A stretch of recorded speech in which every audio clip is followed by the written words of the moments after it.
The recommendation of the jury was unanimous and final. Donald Smith should die, but his sentence is technically still up in the air. Smith was convicted of kidnapping and raping and killing 8-year-old Cherish Periwinkle in 2013. Now, the jury's verdict was delivered last Thursday, but the final hearing in this case isn't for another month, and the ball is now in the judge's court. Ann Schindler breaks it all down for us.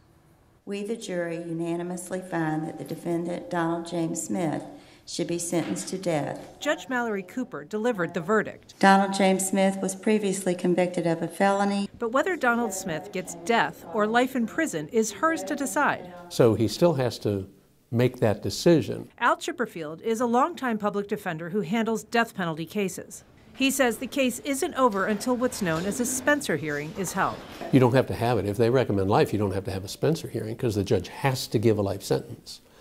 But if the jury has recommended death, as they did in Donald Smith's case, then the judge still has an opportunity to override and give a life sentence. And it will be Judge Cooper's decision at that point in time as to what the appropriate sentence should be. Prosecutor Mark Khalil declined to speculate on what the judge would do at the March 28th hearing. And it's really inappropriate for us to forecast what the judge will do. We are confident that we believe that the jury's verdict was appropriate and will be upheld by the court. There was no gray as to whether or not this was appropriate for the death penalty. State Attorney Melissa Nelson also declined to predict what the judge would do.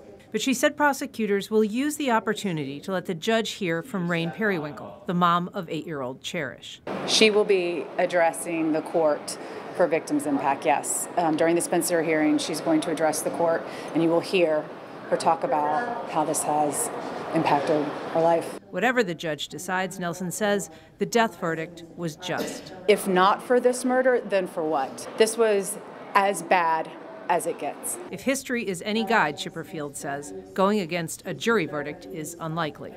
Ann Schindler, First Coast News, on your side.